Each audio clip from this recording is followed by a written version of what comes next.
Hey everybody, welcome back to another episode of the Samson's Saturday. Lewis isn't here, so something's happening. In this case, talking to a chap from across the pond, Jack Quantrill, who I met in person at Summer League finally after we collaborated on so many different podcasts together.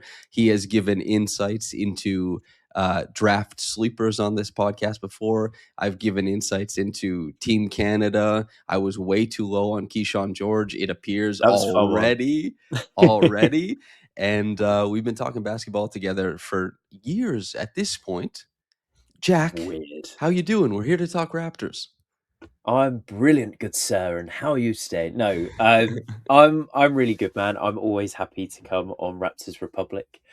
It's I listen to a lot of NBA podcasts, but yours is the only team podcast that I regularly tune into, and I am not a Raptors fan, so I'm just going full glaze to start. And Wow. the more I talk about the NBA this season, the more confused I get. Like I had Harrison Fagan on yesterday, and we spoke about the Lakers for an hour. And it's like I don't really know what's going on there. I don't really know what's going on with Boston, and I'm going to try and make sense of what's going on in Toronto with you today. So enlighten me.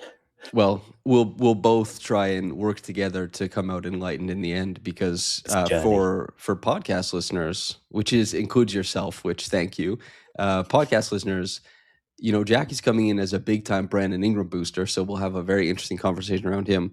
But also the Lakers. I mean, I was just digging around on like synergy leaderboards, and they just Yeah. get like 30 drives per game of the highest points per possession between Luka and Austin.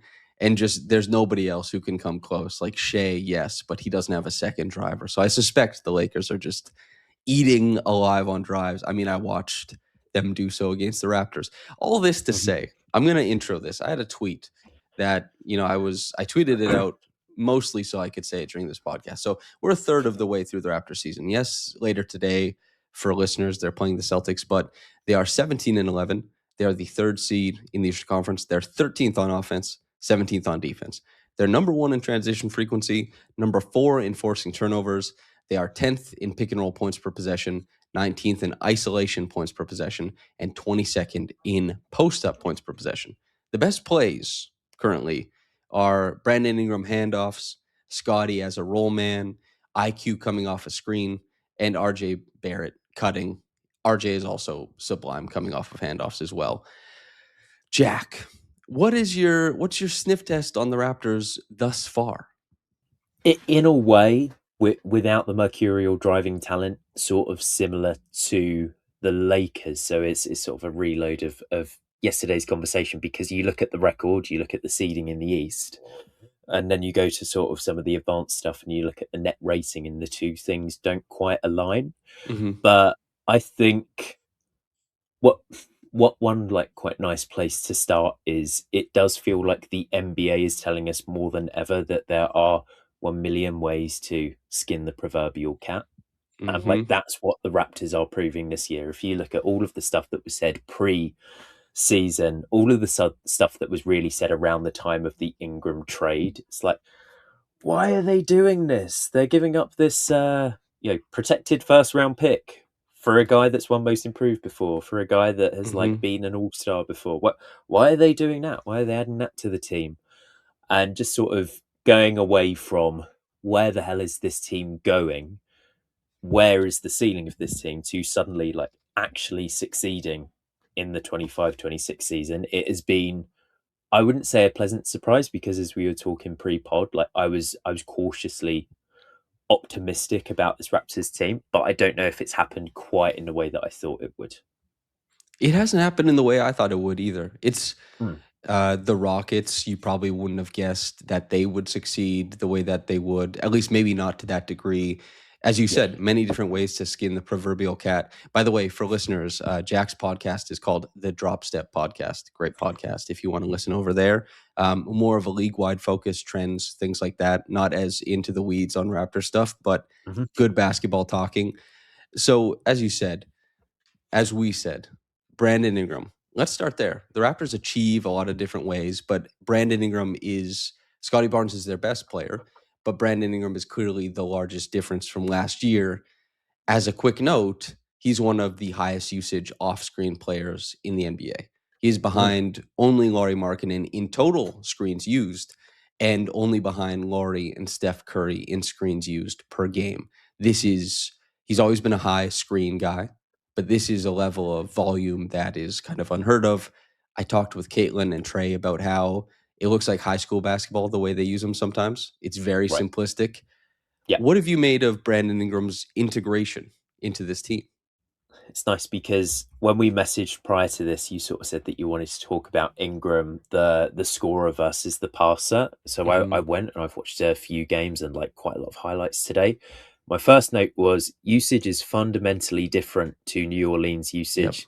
3-5 pick and roll is on the decline in a big way. Floor isn't spread quite the same. Lots of touches seem to be more akin to what you'd expect from an off-ball shooter, spot-up player to take. So, like, it's nice that that has sort of lined up. Before we get into it, Brandon Ingram fully necessary to making this team work, and I think that we are starting to see more than ever across the league that having a guy that can come in and eat innings, eat possessions, and allow players to just slop down the ranking really, really can sort of be a boat that like a boat that lifts all rising tides. I'm getting mixed up. The I'm going tide far too much. lifts Sorry. all boats. Yes. The tide lifts all boats. He is the tide coming in. And like even when you look at some of the on off numbers and you look at the net rating stuff and like there's a lot of shooting luck involved there, it does just seem if we were to go back to the 1980s, someone would look and go like, "Man, this guy gets buckets, and now everyone's thriving off of him." And I do think that that's good. That's like a perfectly fine analysis. He is serving a very, very key need for a team that, as you've covered on the pod before, was in such dire need of self creation.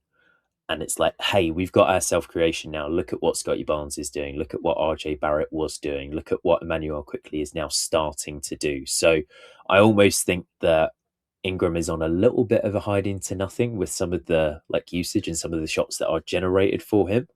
But it's turned into winning basketball, which is fun to see. The point you make about being used as an off-ball shooter, like a movement guy, is a salient one. Obviously, everyone loves when the eye test matches the data in such a way. It's You so say fun. like, Yeah. yeah, you're like, oh, I know ball. To illustrate your point about eating innings, which is exactly correct. Not everyone can take the easiest shots every single possession, especially if Mm, you have someone to create easy shots repeatedly. The Raptors, a team that on the whole don't create a lot of wide open threes. A lot of those wide open threes are actually tied to Brandon Ingram's creation outside of that. So they need guys to take harder shots. The greatest indicator of this is over the first half of Brandon Ingram's games, roughly, he shoots 17 of 31 on pull up middies off of screens, 55%. yep. Guess what? He shot 22% on the other half of them. They still need the usage. They still need Yes. to run him through those plays. It's absolutely essential. He is a figurehead in their offense, whether or not he makes the shots, because they need that usage. Because the early returns, I mean, Grady is having a shocker of a start to the season. Jacoby wasn't expected to give you a Mm, bunch offensively. They haven't been able to look down the roster and be like, okay, we're going to get more usage from X and Y. They just stack all of the usage in their main four guys, and they ask everyone to kind of fit in around that. And as crazy as it is, none of those four guys, there's basically no overlap in skill set. It is one of the most unique offensive ecosystems in the NBA. And when they were healthy, they were the second best half court in the league. RJ mm, Barrett falls out. They immediately stop becoming a high drive team. They immediately yep. become the highest volume mid range shooting team. And you see, ecosystem is a huge thing. It's fragile. It's fragile. I want to How talk. Go ahead. Yeah. how similar is Ingram's usage this year to Grady's usage at the start of last year? Because I remember Grady started with like similar high shooting last season, and just the profile of looks that he's seeming to get, and like what you've mentioned, it almost seems like Darko's got the playbook out from last year, and just gone. Let's get the 6'8" guy with the 7'2" wingspan to do this instead of Grady. We can maybe put you in a different role, but like it's shades of right. Yes. So obviously you're correct. There's a huge overlap there, except Ingram's obviously extends far beyond that. Yeah. And Grady, I think he was averaging like 18 or 19 points per game through the first 30 games. We're what, Mhm. 27, 28 games in currently. And Ingram, the big difference is Ingram has that level of off-screen usage, but he also has far more handoff usage. And while Ingram, his pick and roll, I guess, frequency has definitely dipped, and the Mm. efficiency has dipped, he's still getting about middle of the pack pick and roll possessions as relative to the rest of the league. But you're correct to notice there's a huge overlap in play design between what Grady had at the start of last season and what Ingram has now. And actually, it leaves a little bit to be desired, I think. What's your takeaway in that regard of maximizing Brandon Ingram in this offense? I'm so this is where I start to get really confused because I was saying pre-pod, I've always been really, really high on Brandon Ingram. Like for the last couple of years, I've tried to do a crystal ball podcast pre-season where I'll predict 5 guys to make all NBA for the first time, like position based. Yeah. And I would have picked Ingram 2 or 3 years ago, just off the back of he had a post all-star stretch of the regular season where he was averaging like 26, 6 and 8 assists. Yep. And the numbers wise for that height, it was sort of like, oh, it's him, it's Luca, and like LeBron has done this previously. And I just thought, wow, we are sort of watching a basketball samurai here who is able to completely go at his own pace. And I was really, really high on the passing back then, and the way he was able to just sort of chop up traditional pick and roll defenses. Um, but then I went back and I watched a couple of like I think a lot of people would use Synergy. I use Crowd Hmm. Scout because it's free. And it serves a great purpose. Check out Crowd Scout, best website there is out there. Um, but I went back and watched like some of the games from 22, 23, and 23, 24, and just the way that the league looks so fundamentally different now in how aggressive defenses are, how much more physically the game is called, the sort of pace of play in the half court as well.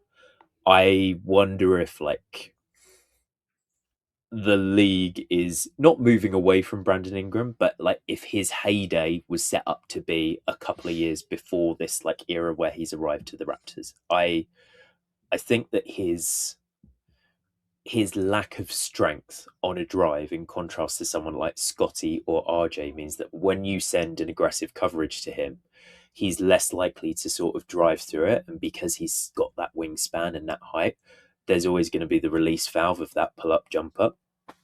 And I think that the passing has maybe suffered quite a lot from that because teams can be increasingly physical.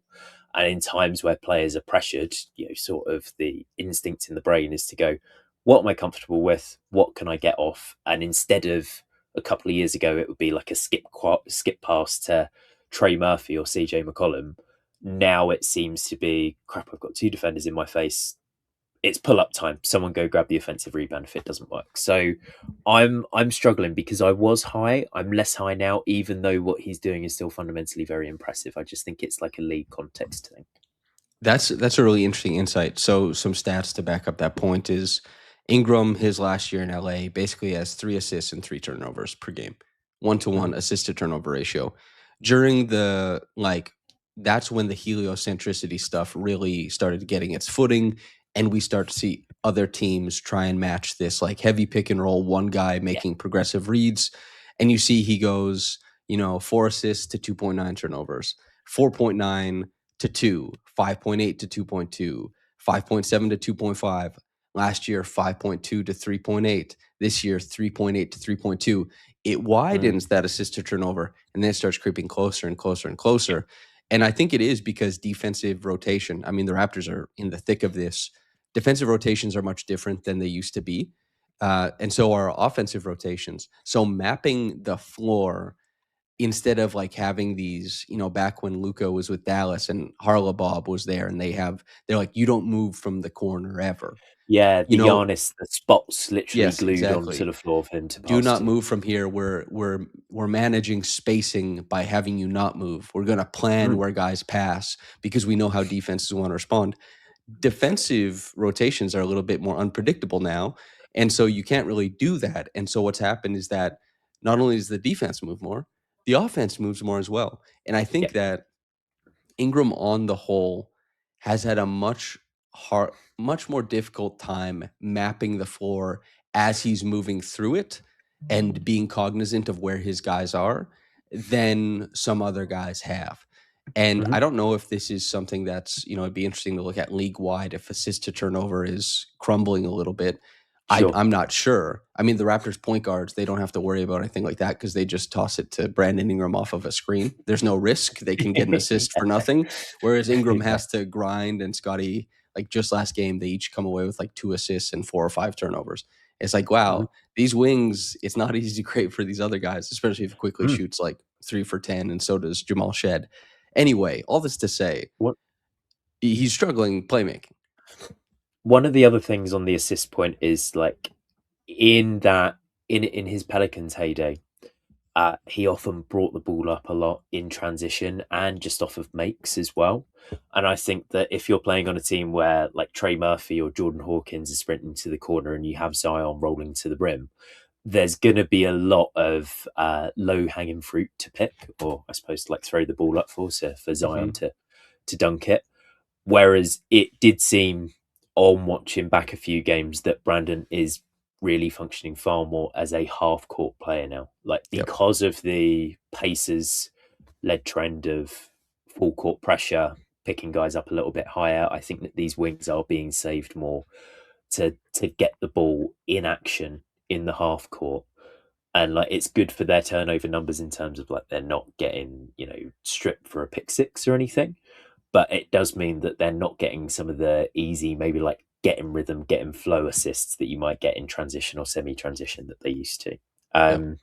The one other thing is like, and I, some of the terms I use feel a little bit sort of like football connected because of Sure. the background, but it does feel to me like he's not like able to stay with his roller on a pick and roll possession. Sometimes you speak about that from like a defensive point of view, but I think if you watch a lot of the great pick and roll players over the Match past pace. 10, 20 years, they match pace and they almost like they're kind of equally spaced. And it just seems to me that with some of the more aggressive coverage that he's facing, the roll is either like too far away by the time he picks his head up to pass, or it is just sort of crowded out by a sea of arms and he can't necessarily sort of Luca style absolutely get the shoulder in and just like put a guy on the other side of the court. So it is interesting. It does just seem like the average guy would just go, "Oh, it's the NBA. They just shoot a lot of threes now." But if you watch a game from 3 years ago and you watch a game now, it still feels like that space age progression is continuing.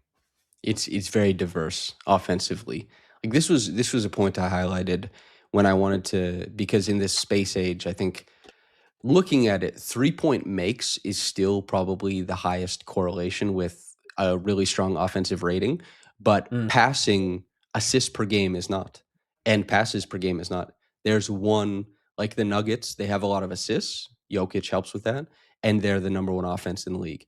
mhm. I think they're ninth in assists, and they're number one in offense. But there is no other team that is top 10 in both. The Timberwolves were sixth in passes per game and ninth in offense, I think. And so there's basically really no correlation between assists or passing and good offense now, which that's actually quite a change. 3-point makes, yes. To that point, I don't like if I can urge any, if it's an Ingram fan, if it's a Raptors fans, whoever, I don't think it's an easy job to be a wing on the Toronto Raptors. I think it's an extremely difficult Yeah. job. I think it's an easy job to be a guard on this team. I don't envy what Brandon Ingram has to do, and I do want to leave this on, a shot making note because that's where he has been sublime. He is Mhm. the highest correlation with, I think, the Raptors being able to operate in the half court with more professionalism. He is also, for a team that is really struggling to create great, big, uncontested threes, he does have a lot of turnovers, yes, but he probably is the guy creating the most of those looks. And, Mm. evidenced by that, the Raptors as a team on his passes, they're in the 60th percentile as 3-point shooters. The 2-point stuff, as you've pointed out, has not been as successful, but he's fulfilling a lot of needs that the Raptors have. The thing Unless you Yeah. if you have any more on Ingram, I'd love to hear. As a slight thing here, like you spoke about the assists and the turnover and the assists thing correlating to offensive rating. The 4 teams that lead the league in lowest turnover ratio are all sporting a 120 plus offensive rating. It's the Knicks, the Nuggets, the Celtics, and the Thunder. And then the only other team that's above 120 is the Houston Rockets, who are 28th in turnover percentage. But we know how they Offensive win the rebounding. possession battle. So it does seem that the Nick Nurse touches the wing of a butterfly, and then suddenly here we are a few years later. Yeah. They were ahead of the curve on like everything, but they didn't have the team built for it necessarily. It's disappointing, but it's as a Raptors writer who was like covering all this and like, oh, this is interesting to see it just totally dominate the NBA has truly been something. Yeah, yeah, exactly. There was maybe they were too caught up on having guys who are 6'8" or 6'9" do this instead of perhaps being like, oh yeah, we can just ask different types or different sizes of people to do this. They do have one. Well, actually, we're talking about another 6'8", 6'9" guy, Scottie Barnes. So I'm going to stake my claim here. I think without any holds barred, an all-star and a first-team all-defense level player so far. Do I have any takers between the two of us? How do you feel about that as a statement? 100% all-star. 1, 2, 3, 4, 5, 6, 7. This is how much I love you. I went and I did my all defense. I Oh, went you're so through good. You're so so good. many players, and I had like a tier of 7, just sort of metric wise, because I don't feel that I've watched enough basketball yet to go like, oh, this guy's digging at the nail is 100% first team defense worthy. But like metric wise, if Wemby makes the games threshold, Wemby's going to be in there. Chet is going to be in there. Isaiah Hartenstein jumps off the page. Draymond Green is still doing it. Rudy Gobert is still doing it. And then the 2 perimeter guys I had were Alsar Thompson and Jalen Suggs. Like if you just go to Data Baller and you look at the dashboard thing that they have, all of the metrics are just sky high. Yep. And then I had Barnes in the next tier down, and that was next to Bam Adebayo, Jaden McDaniels, and your old friend OG Anunoby. But having sort of looked through and then going off eye test of what I've watched, I'd have him above a Caruso, above Amen Thompson, above Dyson Daniels. Anthony Davis hasn't played nearly enough minutes to get into this conversation either. So first team all defense is a stretch because of the positional thing that they've changed. Sure. But man, if I think that the league is going away from Brandon Ingram a little bit because of the physicality, the league is coming to Scottie Barnes in a massive way. I couldn't tell you how high I am on both sides of his game. So I guess I will try, I guess. We talked a little bit about him at Summer League, and I don't have to rehash your thoughts then, but has your perspective changed on anything seeing him this season? Because last season was not friendly to him. He had to do all of the hard shit in a season where there wasn't much help and the Raptors had no designs on winning. And so you see this, it tanked everything he did basically for anybody. And listen, you don't have to watch Scottie Barnes if you're like an Orlando fan or something. You don't have to know that he's good and like 52% true shooting is maybe a mirage because of usage. Like it's okay. Guys come up and down all the time. Have you felt anything's changed? Man, from 2 seasons ago, I 180'd last year, and then I've 180'd straight back. Like I'm flip flopping on Scottie Barnes to a massive, massive degree because the thing that we probably discussed at Summer League was sort of the intention of the play and the reps that he was seeking out to develop his game. I think the first podcast we ever did, I fell into a lazy like, hey, is he the next Kawhi?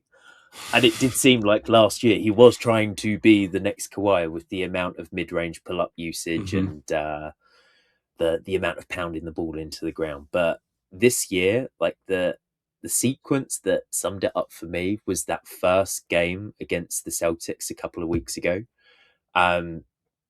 Every time I've done a 10 takeaways about the Celtics, having watched a game, I've written a lovely piece about Josh Minott just because he's He's pretty cool. he's very cool, man, and like Yeah. the mentality is there. He's an absolute dog. He like killed Evan Mobley in the Celtics' first like statement win against the Cavaliers, early on in the season.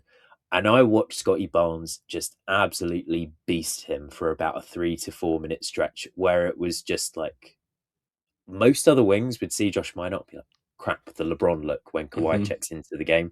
Scotty got him and just like one on one drove through his chest 3 4 times and either got himself to the line, got a layup, or produced points. And I just think that as the league trends towards more athleticism, more physicality, having the guy with that brain that also is an absolute freight train and a quick one at that, like I have loved watching what I've watched this year, and I've always loved the passing, like Yeah. the speed that the ball comes out of that guy's hands. That he must have broken some like fingers in practice at some stage. These dodgy passes. It's going to be on the injury report one day because it's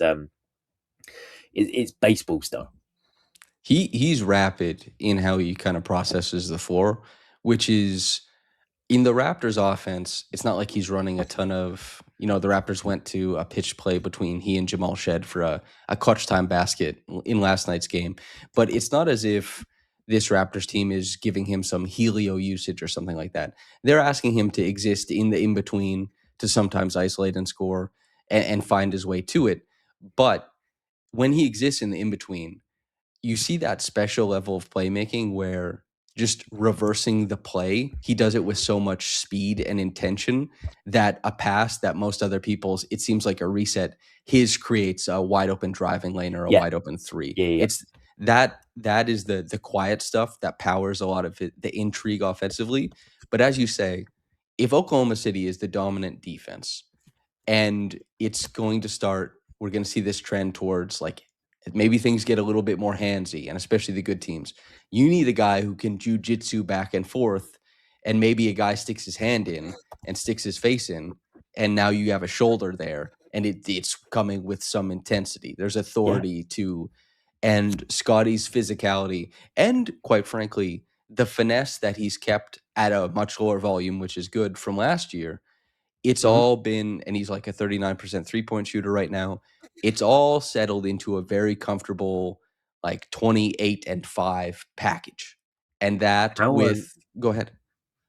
how do you feel about like the Jalen Johnson coverage this year? Because they are two players that I think are very similar in archetype, and because of the draft classes, they will continue to draw comparisons and some of the hype that Jalen has gotten. I love watching Jalen Johnson. Yeah. Completely, like, yeah, 100%. But eye test wise, when it's not looking and seeing that he had like the earliest triple double in history, I do feel that probably because of like, the way that Scott uses the physicality, I'm coming away maybe slightly more impressed just watching Scotty Barnes this year. And he's getting 10% of the acclaim. Yeah. Scottie does a lot of hard stuff on the floor. And Mhm. Jalen, I think, but I don't know. Jalen is awesome. He is far Yeah, more fluid and languid God, he's so of good. an athlete than Scottie is. But I also think that I don't think he's in the same territory as Scottie is defensively, but I don't think Scottie is able to impress himself upon an offense the way that Jalen can. And Mhm. Jalen, because of his fluidity and I think his dribble that has advanced probably well beyond Scottie's at this point, he's able to use his playmaking chops in a wider array of situations. And that's kind of all that's holding Scottie back from taking that next step offensively is to make a leap as a scorer to put himself in more dangerous spots so that he can really elevate his passing. Because as a passer and a playmaker, the types of passes he can make, the way he sees the floor, the upper limit is probably like 8 or 9 assists per game. But he Mhm. simply does not get to dangerous enough spots to merit that amount of passes for himself. And Jalen is just getting to more of those spots and making more of those plays. And his numbers are insanity. But some of it's like open concept stuff, and Scotty is getting it out of the trenches right now. But I think I if someone said they thought Jalen was better, I wouldn't have. I'd be like, okay. If someone said they thought Scotty was better, I'd be sure. But That draft class at the top end, like Cade this year has taken that firm step, but Mobley probably, Shingun, Şengün, Scottie, France, Franz, and Trey Murphy, Trey Trey Murphy is Ben probably a Johnson, couple. Yeah, I mean, I think Herb Johnson. Jones, Austin Reeves would technically be in that. Yeah, man. The top end is Yeah, gnarly. yeah, it's mental. But like with Scottie, I'm just looking like it's 3.7 rim assists per 100 possessions, and that's more than like Şengün. And I feel like a Hmm. lot of the highlights, if you are just tuning into top 10 plays or you're watching the game recap, you'll always see a crazy Şengün over the shoulder sort of wraparound pass that he does to someone under the basket, probably Amen Thompson cutting in from the corner for a dunk. Like with Scottie this year, I I'm just so impressed that I always thought that if he was to achieve in the way that we've sort of, Hmm. prophesized, and I say we as like an inclusive we as everyone Sure. sort of thinks, it would be, the hyper Draymond role where he's surrounded by insane shooting and there's a load of movement and he's got the keys and he's allowed to take the ball up in transition as well. And it's fundamentally, like you said, it's gunkier, particularly if like one of those four guys are off the floor. And he's still having that impact. And then defensively, like, do you want to really really set the stall out for first team defense? Sure. I think he is asked to do Hartenstein as like one of the. I've been keeping tabs on all of the catch-alls. I don't think catch-alls are useless or anything like that. I just don't pay that much Yeah, attention to them. I think they typically do a very good job of letting you know who's the best at stuff. Like, listen, Sam Merrill is like a 94th percentile EPM guy. I get it, but at the top end, all the names look right for most of these numbers. yeah, Anyway, I don't hearing Hartenstein is like way up there. I was like, wow. And I was thinking like, could Chet and Hartenstein both? And I didn't think that they'd be able to both get on an all defense is. team, but I guess we'll see regardless. So Scottie's defense, I think he has a really tough job. I think not only does he participate in a great amount of court coverage, not only is he like a really strong goalie in the lane when he's Mhm. playing off and being in the gaps, he is one of the only forwards that contest shots at the rim at a similar rate to a lot of centers. Now, he's not Yes, yeah. overly successful at getting stops the same way because Mhm. that's not how it works. You need a, a bevy of size to be able to create misses the same way. He is currently the stocks king, and he's also a guy who is not shy about switching guys out, stepping to help up. He's not Mm. shy about like his defensive rebounding is strong. His contested rebound rate is really high. Like he's grabbing the rebounds that matter. All of that stuff to me. And you also like you look at the team, there's seventh in defense right now. There's not a lot of great defenders on the team. No, no, no. He's tying it together in a really strong and special way to my eye. That's my pitch. Now, of course, Mm. I don't know if I can go head to head one by one against the other seven guys. I'm not sure, It's not the but idea. that's Yeah. the pitch. Yeah, and when you see that they're seventh and he is just like a solid 8 out of 10 at so many facets, and I think that rebounding as a defensive player of the year or all defense candidate has become so much more important in the past couple of years. If someone told me like a few years ago when I was really, really getting into the NBA, like, oh yeah, defensive player of the year is all about rebounds per game. That's crap. I just want to see blocks, please. But And then having Jaren the stat Jackson plus came and side, serviced your needs yes, almost he on the really dot. did. You can't believe how high I was in Jarrett Jackson a couple of years ago. And Yeah, still am. I love Jarrett he Jackson, but rocks. He's good. he's so cool. Yeah, You said you wanted him. Let's not let's not go away from this. But you're right in terms of like the contest numbers and the deflections. He does just seem to be the guy that can try his hand at everything and be successful at it. And I think that once we get to a postseason setting, those skills will amplify, providing that it's not like a wing version of Rudy Gobert in Utah, where during the regular season, Rudy is able to prop up the defense year after year, even though he's got sort of traffic cones playing out in front of him. No offense to Bogdan or Bojan Bogdanovic. And then you get to the playoffs and everyone schemes for it for 7 games. And it's like, hey, this guy's getting cooked. Yeah, of course he is. He's got no help. Like, Mhm. as long as we don't get to the playoffs and Scottie is just trying to do everything every single possession and that the wheels fall off a little bit, I do think that skill set will continue to amplify. I think so too. And I am really interested to see if the Raptors are able to build, like a really strong defensive core around him in the future at some point, and what that would look like. Because obviously, the Thunder are a really great example. It's like, wow, all these guys are in consideration. Like J-Dub is in consideration, Caruso's in consideration, Dort's in consideration, Chet is in consideration, Hartenstein is in consideration. So would all these guys be in consideration if they were on 5 separate teams? Probably not. Like someone would fall Would off. fall out. So I wonder, like, is Scottie not only a guy who stands alone, but a guy who multiplies? The Raptors have to get really good at defense first. Not prodigiously so like the Thunder perhaps, but it would just be cool to see what that looked like. To pair him with one more good defender. But yeah, we'll see. Because just let's get one more guy in there and just see, like you said, if it all multiplies. Because I thought that it is harder to be on all defense, particularly from a metric point of view. Mhm. Because whenever you see things like EPM or box plus minus, like, hey, I'm sure everyone on the Thunder's really good, but I'm also sure that AJ Mitchell isn't quite as good as Anthony Edwards, yet the metric will tell me so, right? It's important to be able to interrogate yourself when you want to do the AJ Mitchell better than Anthony Edwards. To sit with it just for a moment and Just for a collect sec. yourself. Anything else on Scottie before we move on to guard play? No, long live Scottie Barnes. Can't wait to continue to watch him for the next 5 years. So happy with the direction that his game has gone. And yeah, wake up, rest of the league. Take a break from Atlanta just for a night, please. That's true. The opening game against Atlanta was like, okay, this means something.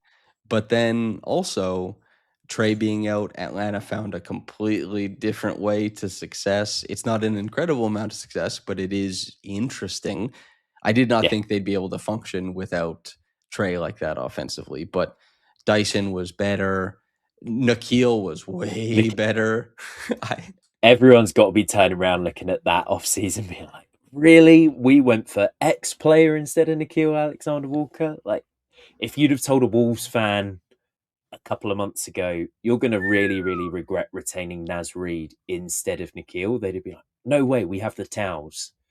And now it's just, oh, this guy was the answer all along. And unfortunately, he's not there anymore.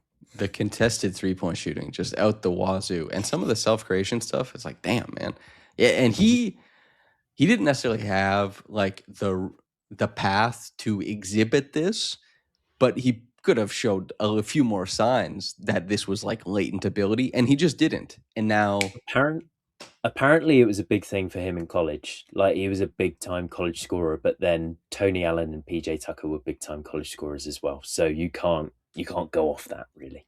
a lot of people are big time college scorers, but it's a changing era. Like Carter Bryant, who I loved his tape, he was like, he put nothing on the box score, but put everything on tape, and you just have to like surmise from that. Okay, well, we'll see.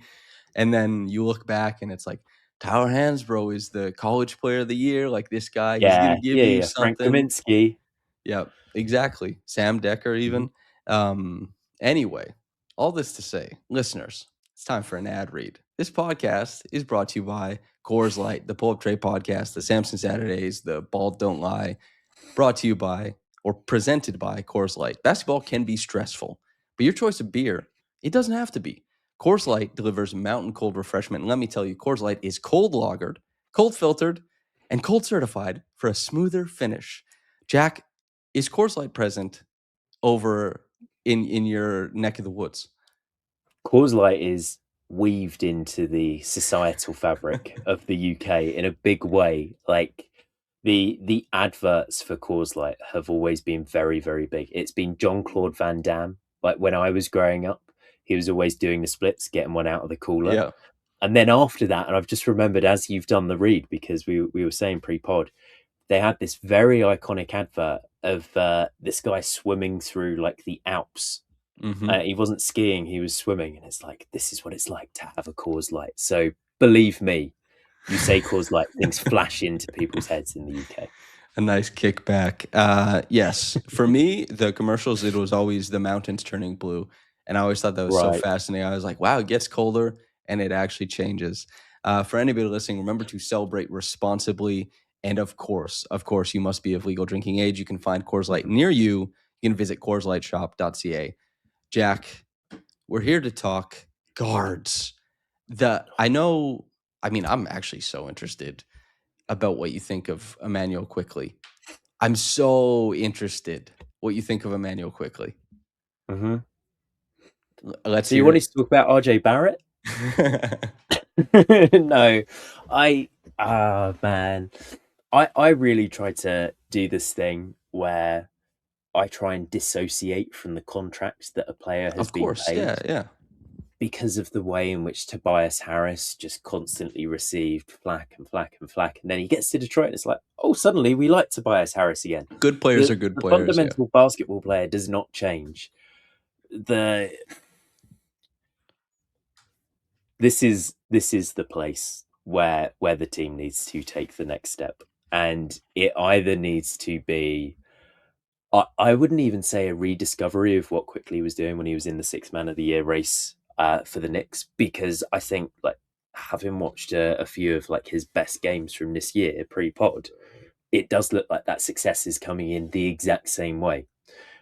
You guys spoke about Kobe White a week or so ago on the pod as like a great trade target, and I think that they get their buckets in very similar ways. Where, like, I remember Emmanuel Quickley being his most lethal when he had the ball in semi or full transition and had sprinted out to a corner, and it's just, oh, that thing is up, that's gone, and he was, yeah, super aggressive at getting his shot up. And obviously the floater has always been really, really good. It's always been a real big part of his game, particularly at Madison Square Garden. And I remember S doing a really big piece on this when Quickley first got to Toronto. I'm sure you have done lots of pieces. I'm sure Lewis, everyone has had their Quickley spiel, right?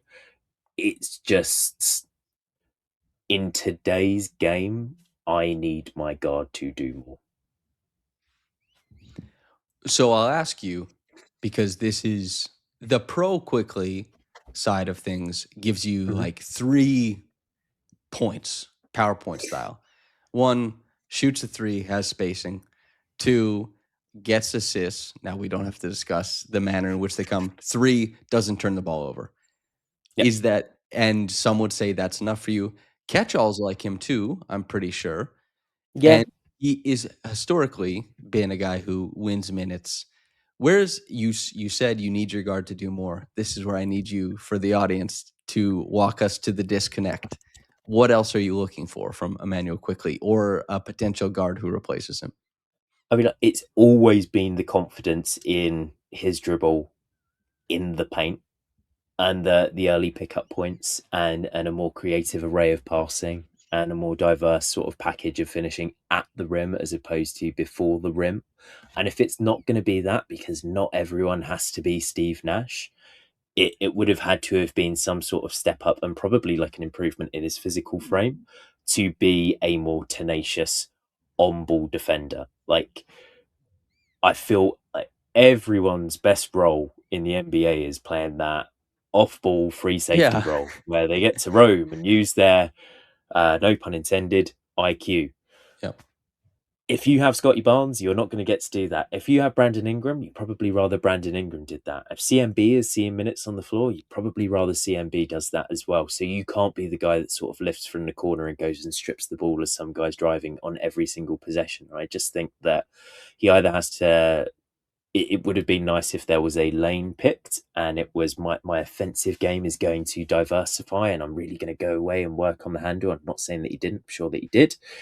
Or there was some sort of like bulk in frame to the point where he could be a more serviceable point of attack defender, because I, I just finished before the pod watching all the plays from a game against Portland earlier in the season, and him trying to contain like the nuclear athlete that is Shaden Sharp was just a little bit funny at times.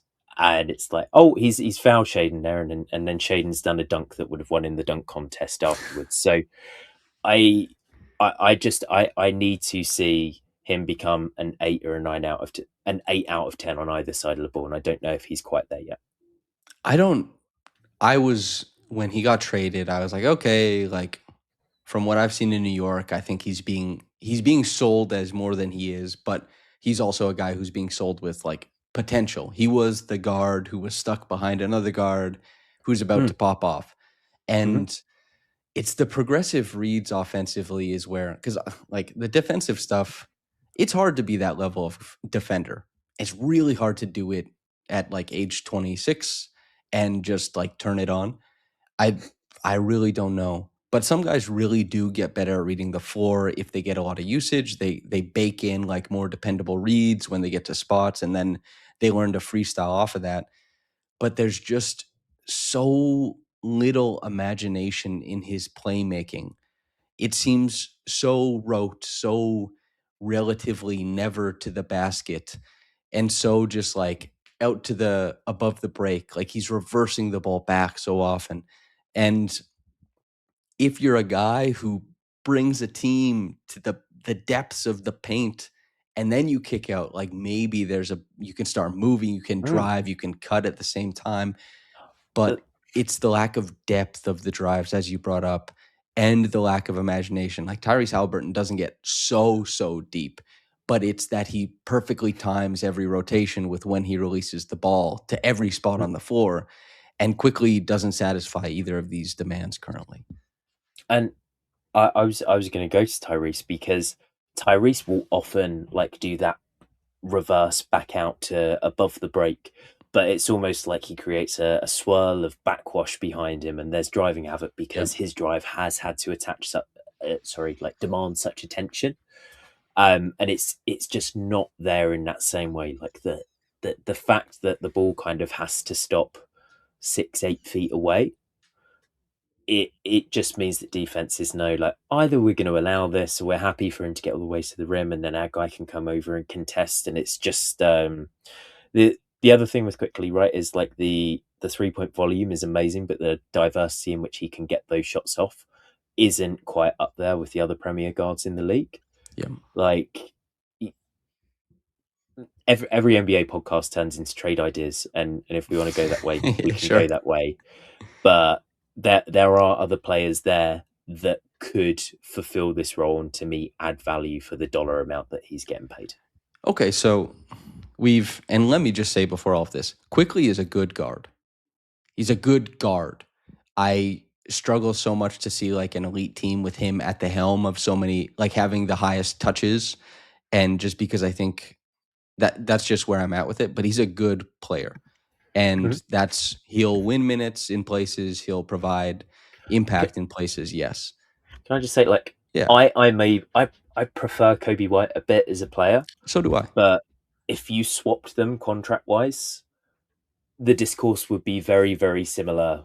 Like either way, it'd be, hey, look at what Quickley gives you for $12 million a year. Sure. And it would be framed differently. But you're right. The fundamental thing is an elite team in a postseason setting needs a guard that has more sort of strings to his bow. Yeah. And the Kobe White thing too, I think like per NBA.com for his own offense, he's a really strong driver. And then you go to which is second spectrum tracking. And then you go to Synergy, which, is its own hand tracking. He's considered one of the best driving guards in the NBA when you account for passes. And he has massive volume too. But again, like Trey Jones is a really high volume driver. Giddey is a really high volume driver. Ao DeSumo is a really high volume driver. It seems like Chicago is just opening up lanes for guards. So there's some contextual stuff there, but there's a massive disparity right now between what Kobe White can give you as a driver. To that point, though, I do want to ask you. There is like 4 big guard names on the market. If you want to get better, I'm going to have you order them. In preference, there's apparently Darius Garland, who is probably just like it takes a lot to get him, but he's having a down year and he has like hopefully his toe is okay. You have LaMelo Ball, who is probably a little bit distressed in value. You have Ja Morant, who's definitely distressed in value. And you have Trae Young, who I don't know. What's your order there? Who do you like? Can I test our friendship a little bit? Sure. Knowing what you know about me and my proclivities and tendencies, who do you think I would have at the top of that list? Oh. Is it? Oh, Can I just geez. tell you very quickly? There is a chasm between this guy and the other three for me. I'm gonna. Is it LaMelo? I play 2K with injuries off. It's LaMelo Ball, and it is Yep. like LaMelo by a landslide for me. And His upside is insanity. the way I would view it is like it, along with Jar, is the move that can probably lead to a rebuild at some stage, because you have that dollar amount. And like Quickley, I know he hasn't been healthy in the past couple of seasons, but it's sort of been like these weird niggly injuries as opposed to these sort of like systemic things in their game. If you bring either of those in and they're literally not on the court, or with Jar in a similar way to like what we discussed with Ingram earlier in the podcast, it does just feel like the league is sort of going away from that kind of player. LaMelo is the guy where I could see the Raptors like getting out of the Eastern Conference one day if it goes right. I would just say probably owing to their size, and like some of Trae Young's shooting struggles in the last year or two as well. I think that Trae and Garland are sort of stereotypically safer fits, but I think that they also cap your ceiling. So I would just be chips in, get me this guy, and then just imagine running the same plays at the same time for Ingram and LaMelo.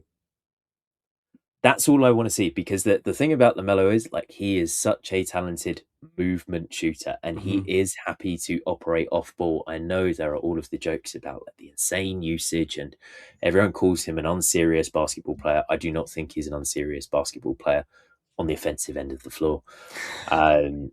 He's Like, yeah, brilliant, defense. actually. I think He's just incredible. he He's creates an avenues of auteur for playmaking me. Yeah. that like 5 other guys do in the league. Could you imagine a team with LaMelo and Scottie on it?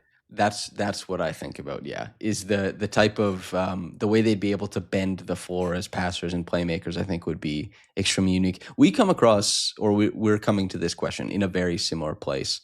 The LaMelo thing that scares me is that you have 40 million invested in Brandon, who is the league leader in minutes played right now. Hell yeah, Brandon! I'm Iron glad Man. he Yep. gets to play basketball because he loves the game. But having him and LaMelo represent so much would be like, man, I don't know if this team can sustain, but LaMelo is the highest upside. And by some measure, I agree with you there. Then I would Can, probably go Garland, because I think maybe I'm holding out hope, but I still think Garland has another level he can hit. And I could be wrong about that. But Mhm. Trey is a high floor, but a low ceiling. I'm just like, I'm disillusioned, I think. But yeah. Not with this construction either. Like, we've spoken about how nice it is that the Yeah. Raptors are winning in this different way. If you bring another guy in that's like not known as an elite spacer, and you sacrifice shooting to bring Jar in on the Toronto Raptors, that's where it gets really, really sticky. I do think there are some environments where it'd be fun to see. Well, My also, my thing for you, just on LaMelo very quickly, um, the way that the Hornets are building, there is a very, very clear gap in their roster construction, and it is a Colin Murray Boyle shaped gap. So if I were to just say to you, especially like looking at the cap sheet for the Raptors going forward, and looking at some of the difficulties of having Scottie and CMB on the floor with like a Jakob as well. If you were to be phoned tomorrow and it was like, right, Quickley and Colin Murray Boyles, how much does that hurt you? Do you hang up? Does it have to be picks? What's the idea? if it's Quickley and Colin Murray Boyles for LaMelo, If it was, yeah, yeah, you from the Raptors' perspective, I think you have to say yes to it. okay, Just well, from a value okay. I listen, I love CMB, and he's not been able to spread his wings to the full player that he is yet, but probably Mhm. from the value perspective, you probably go for that. But I mean, this is again, we're both high on LaMelo. I know some Yep. people are really low on him. He's a polarizing player, but They're the guys you should trade for. Don't trade that's for Mikal Bridges, where like every single team likes him, so you have to give up 4 firsts. Give up your firsts for the guy that you truly believe in, because that will be the move that moves the needle or loses you your job. But yeah. Those yeah. you're only there once, right? Yeah, the safe stuff rarely puts you in a really strong spot. I mean, the safe stuff you should be doing is like, I pitched Trendon Watford as a buy low target because I think he's awesome. Mhm. The Celtics, they managed to pick up Derek White, and it was awesome. Incredible decision. I wanted the Raptors to trade for him, but in doing so, they also gave away Aaron Nesmith, and the Pacers Yeah, benefited from that. There's always players who are quietly ready to help you. There's just a bunch of them in the league, but sometimes you got to risk it, especially in a market where guys aren't going to sign there. If you want to get that Mhm. type of talent in house, and I know, but it feels silly as like a Raptors coverage because you have the Kawhi Leonard thing to reference back to, but it'll never ever be Kawhi again. Like that was a perfect hand in glove. Um, Yes. Another hand in glove, RJ Barrett with this offense this year. Mhm. There was I think the low side, the like pessimist angle of this team was that you look at Scottie and you say, okay, he just came off of like a terrible volume shooting season. You look at Quickley and you say, he's not really a point guard. You look at RJ and Ingram and you declare both of them empty calorie scorers, right? Like I don't think I'm straw manning to say that a chunk of analysts had probably that an outlook similar to that. Absolutely not. No. Okay. No, listen to the Ringer over under pod. I promise you. It's like Toronto gets mentioned and it's like a stink bomb has just gone off in the studio. You do not have to worry about being accused of setting it up to knock it down. Okay. So, to that effect, RJ Barrett, he's not played in a little while. I think he Mhm. played 16 or 17 games. He's missed like 10 games now, but it was a hell of a start to the season. And not even buoyed by incredible stats. They're good stats. Synergy Yep. has him as like above average to elite in every play type that he occupies with any volume. That's beautiful to see. But he's Mhm. like 36% from three. He's like above 50% from the field. And you run from there. It's not blowing anybody's hair back, but it just facilitates so much of what the Raptors need. What have you made of RJ Barrett, the Raptor in 2025-26? I think the highest compliment I could pay is that I think if this RJ Barrett came into the league now, people wouldn't bitch about the way in which he plays basketball. Where like you had that torrid, and I never thought they were torrid. The New York duo of him and Julius Randle, and it was like, oh, what is this? I don't want to watch Mm-hmm. this. Oh, and I just feel like Both of whom look very strong offensively now. the They fit very good. very well in the league.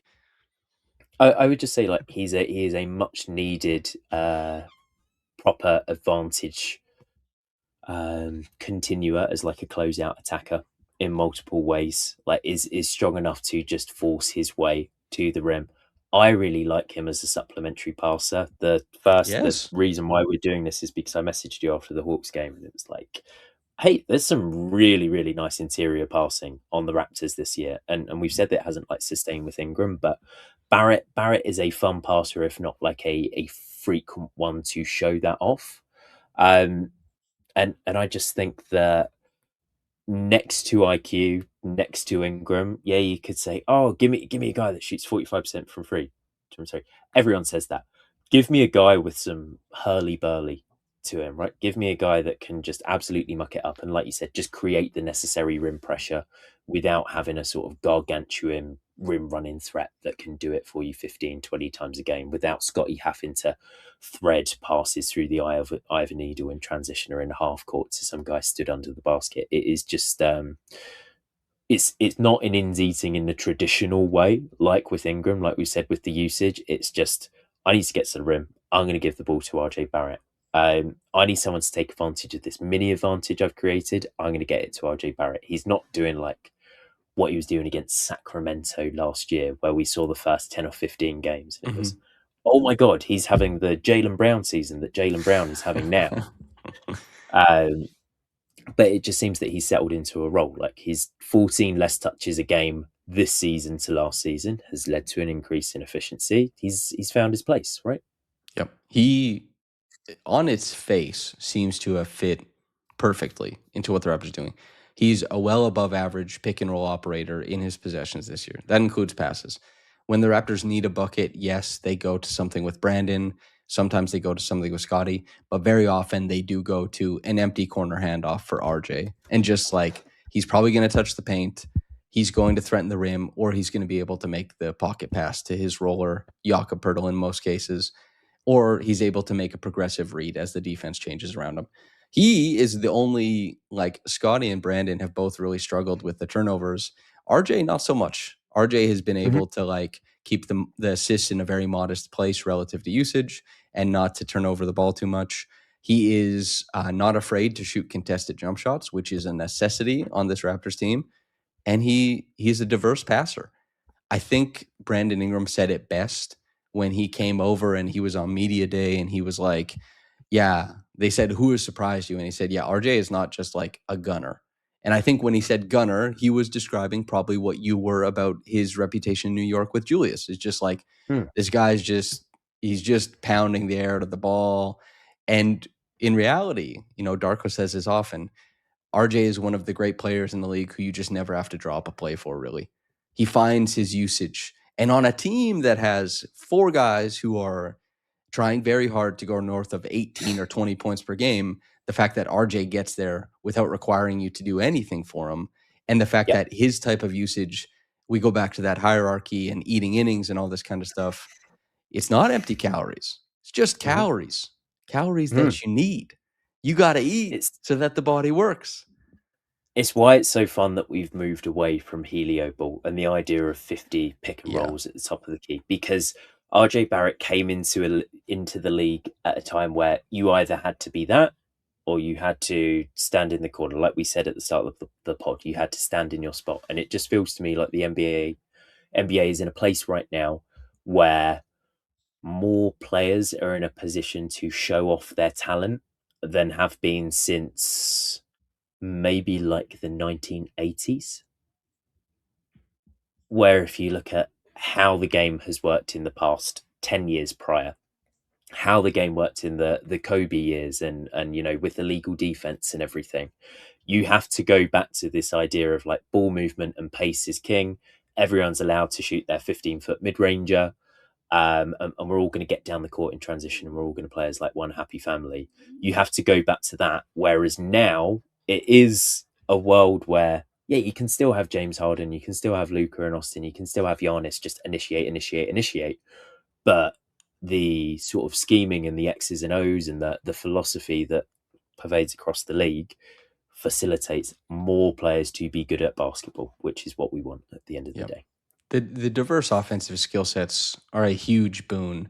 And, when you look at Shea, for example, Shea Mhm. and Jokic are probably the two best players in the NBA when it comes to having the difficulty of stopping them and also not being able to funnel the ball where you want.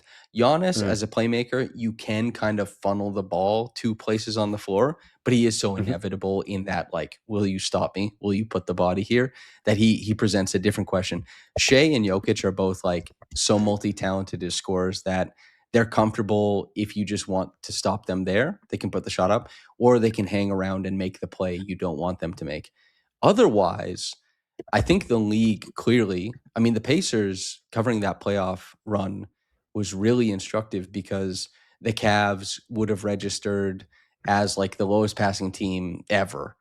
In this era when Garland was out and the Pacers were just freezing out everybody and saying, Donovan, it's Helio time. Can you beat the Pacers? And the answer was definitively no.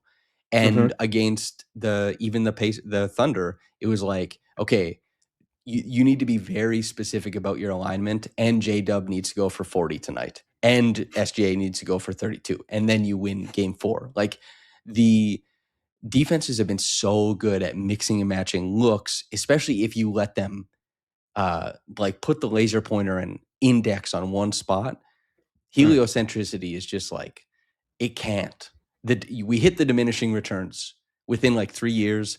and then everything went big, and now everything is big and mobile, and now everything is big and mobile and doing stuff. And Wembanyama is here now, and there's like, holy smokes, what's going on? It's just it's been friendly to RJ's game, and RJ has been, I think, very humble in adapting to what he needs to be. And it's it just makes me think about, like, you know me, big brain. Sure. That I want to know what's next. I'm constantly the what's next guy, and I'm a big believer in, like, innovation advantage really diminishing over time and really diminishing quickly. So, like, the league will adapt. Players will be drafted in higher spots than they would have been like a year or two ago to fit this need, and then everyone will have this, and then there will be like another group of players that have been neglected, and suddenly it's like, Team X has got real value by targeting this. Let's all go and do that. But it is just like, there's not enough room for everyone to eat at the table if you're all going for like the exact same Thanksgiving side. Yeah. We can't all have macaroni and cheese. Someone's got to try the give me some Thanksgiving bits, Samson. I'm running out of steam with my metaphor here. It's okay. If you sorry to move away from the Thanksgiving bit, but if you noticed a trend by talking about it loudly, you're too late. It has to be Yeah. it has to be something where you're kind of really questioning yourself, like, do you think this works? And that is how coaches approach it. Coaches are like, okay, I thought of something weird. Like in a coaches meeting, they say like, I thought of something. Tell me why it won't work. Yes. Let's game plan and let's see, is it impervious to our hypotheticals? Now let's see how it works on the court. Let's see how it goes. And it's the ball pressure thing. Guess what? It started out very heavy. It has been receding. Why? Because, yeah, when you pressure, you're giving up more drives. You foul more. And so the offensive rating goes to the moon. The Raptors have cut theirs in half. They were up there with Portland in the first 5 games. They're like, we're doing this full on in the trend. Darko pretty quickly realized, okay, this doesn't make any sense for our team. And it never did. But, you try some things. It doesn't make any sense for our team. It's what I talked about with Joe Mazzulla. I was like, how do you mix asking players to do a trend that's working, that you're not sure if it fits their game, but this trend works? We have points per possession, we have tape. But instead of trying to come up with something new or something dependable that works with the known versus the unknown, and how often do you venture into each one? And he was like, yeah, that's coaching. And I was like, I kind of gave you an impossible question. But yeah. it's just when you do, there's always cause and effect in the league. Always. Post-ups were dead. Now they're awesome. It's just, that's where we live. The fun thing about Joe is, like, Joe is at the forefront with some of the testing the wild theories, and then is also a firm believer in, like, if you could beat this guy to death, we're going to win the basketball game. It's lovely to have a marriage of those two things, and like that's what I want from my NBA coach, and you have to be able to do both. But like, we will theorize and we will message about what the next step is. It's not going to be an archetype of player disappearing. It's not going to be, how everyone says, like, every year, oh, small guards are dead. They're not, because the next time a good small guard comes along, someone should draft them and someone should build around that. Like, that's the hand that you're dealt. But I don't know. We shall see where it goes. We shall see. Small guards, they were never alive or dead. They're just like there sometimes, I think, like Steph Curry came along and then there was the whole discourse around it. And it was like, oh, Steph Curry was just Steph Curry. And if Steph Curry was Damian born, Lillard is just Damian Lillard. Yeah. If Steph Curry was born 6'7", then the conversation is way different, like it just, that package of skills is special. And obviously we think skills get more and more special as you get taller, but it's true to some degree, but it's also, it's not necessarily true, because you don't get to keep everything. Sometimes smaller guys do things better, and that's how it is. And when I had Harrison on yesterday, It was we started off the Lakers conversation as you do with DeAndre Ayton, Of course. and yeah, that was literally the opening gambit of the podcast, and we spoke about the fact that he caught his second lob ever from LeBron this season because he went to a training camp, a LeBron training camp at 14 years old, and was taller than LeBron James at 14 years old. Yeah. It's like, I can see why the turnaround game developed for a guy that was 7 foot at 14 years old. I can see why he didn't feel the need to dunk everything as hard as he possibly could. And it's Steph wouldn't develop that exact shot if he didn't have to worry about getting it off that quickly because he could just shoot over everyone. Can I Necessity ask is the you mother one? of invention. That's the term. Exactly. Yeah. Can I ask you one question? On a scale of 1 to 10, how happy are you that you're not going to have to be as in the weeds with the draft this year because you'll hopefully be covering some playoff basketball? I'm extremely I like an 8 because it is fun Yeah. to go, and especially Trey. I really enjoy talking about prospects with Trey. We have a lot of fun with it, and a lot of my friends are professionals, and I like talking with them, whether it's with a team or a scouting service or something like that, and like catching up on prospects. But even you, right? Like just chopping it up about them. But I had to start in February last year. I don't want to that's already pretty close. I was discussing, Cooper Flag, breaking down honestly how his offense, some of it mirrored Brandon Ingram's, and seeing similarities there on the strength of driving and on the pull up and all these kinds of unique manifestations. And then Dylan Harper's driving being the coolest thing of all time. Like literally shoulder angle, dislocate it, figure out how to get in the bucket, bump a 7-footer. I mean, yeah, like it's fun, but I'm glad to be talking about winning basketball. The third seed, Yes. Jack. I can't believe it. It's so weird because the Raptors have just I always think about getting to 50 wins. Like, you have to win 2 games for every one you lose. And the Raptors feel like they haven't done that at any point this year. It's like, hey, we have to win 8 games now because we lost those 4. Yep. So let's do it like that. It's just been so high in the sky or absolutely falling down to the ground. There's been no middle. So hopefully there's some middle for you to cover in the next few weeks. There's I did see a strength of schedule thing. Yep. Where I'm so this is really a point for 30 minutes ago. Against guys that I would consider like proper or like fringe contenders, the Raptors are 0-5 this year. They're 3-5 if you put Cleveland in there, which I think you would have at the start of the year, and it's recency bias to take them out. But like, there are hard games left to come. But sometimes you just need to put the money in the bank, and the money is in the bank, and like, it would take a lot for them to get to 500 now. They should hopefully sit above that for the rest of the year, and it will be interesting come the spring. Yeah, if they're below 41 wins, I'm like pretty shocked that Doing this draft team. stuff. Yes. I'm pretty disappointed if they're below 41 wins. Do I think it's 50? When Cleaning the Glass was telling me that they were on pace to win like 58 or 60, I was like, well, I don't believe that.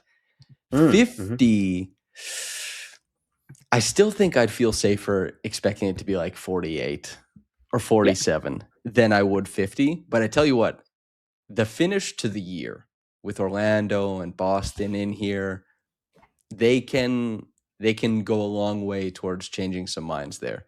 And we'll see, once RJ's back, a fragile ecosystem becomes stronger, hopefully. But yeah, lots of games left to play. Jack, anything you want to say before we get out of here? I'm good, man. I told you before the pod, you said 45 minutes, we'll be out of here. There is no way. This is still the shortest podcast we've ever done. But there's no way. Okay. Perfect. For anybody who enjoyed Jack here, you can also listen to his podcast, as we mentioned earlier, the Drop Step NBA podcast. A wide array of guests, a wide array of topics, but always a hyper fixation on basketball and what motivates it. Listen, there's only so many people who are good at dipping into basketball theory, and Jack is one of them. And it's something that is like you've thought about a lot and you've dedicated a lot of time to. And I always, because not very many people can do it, you incorporate, of course, the what are they called? Invasion sports. You know, football, soccer, football over there, basketball, hockey. They Mhm. all affect each other and they can bleed into one another. So you have some like awesome insights that come from like watching footy as well. So if anybody wants to listen, feel free to do that over there. If you enjoyed this, feel free to like, comment, hype, subscribe, all that good stuff. Hopefully, enjoy the Boston game tonight. And also keep in mind, you can listen to this podcast for the next like probably 3 weeks and it'll still be relevant. So this one should have a longer lifespan. Jack, thank you very much. Listeners, thank you. And whether you got into this in the morning or at night, have a blessed day and goodbye.